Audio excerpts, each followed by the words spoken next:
அன்பு சகோதர சகோதரிகளை ஆண்டவராய் இயேசுவின் நாமத்தினாலே உங்களை வாழ்த்துகிறோம். இந்த நாளில் தேவ வார்த்தை பார்ப்போம். நீதிமொழிகள் 14வது அதிகாரம் 12வது வசனம்.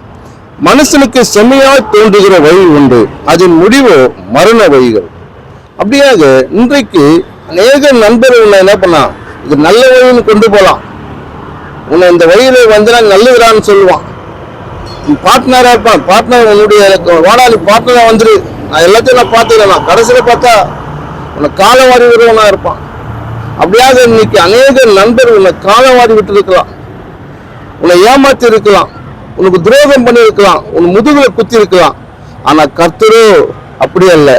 அவர் சொன்னவர் உன்னை நன்மையான காரியத்தை செய்யும்படியாக, உன்னோடு கூட இருந்து உனக்கு சந்தோஷப்படுத்தும்படியாக, உன் வாழ்க்கையில சந்தோஷம், நீ போகும்போது சந்தோஷம், வரும்போது சந்தோஷம், எல்லாத்திலும் சந்தோஷப்படுத்துகிறவரை அவரை நம்பு. நீ யாரையும் நம்பி ஏமாந்திருக்கலாம், யாரையும் நீ அதிகமா நம்பி இருக்கலாம், சொந்த பந்தத்தை நம்பி இருக்கலாம், அன்றோடு மற்ற யாரெல்லாம் நம்பி இருக்கலாம், இவங்கதான் எனக்கு மகை போல நம்பி இருக்கலாம். ஆனா ஒரு நாள் அந்த மலை கூட சரிந்து போயிடும். ஆனா இயேசு என்ற ஒரு இருக்கிறார், அவர் ஒரு நாள் உன்னை மறந்து போகிறவர் அல்ல.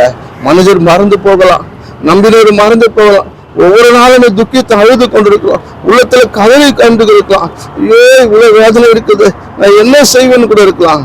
ஆனா ஆண்டவரா இயேசு கிறிஸ்து அப்படி அல்ல, உனக்கு நன்மை செய்கிறவர், உன்னோடு கூட இருந்து பெரிய காரியத்தை செய்வார். மனுஷனை ஏமாத்தலாம், இயேசு ஏமாற்ற மாட்டார். தேவன் இந்த வார்த்தையை ஆசீர்வதிப்பாராக. ஆமென்.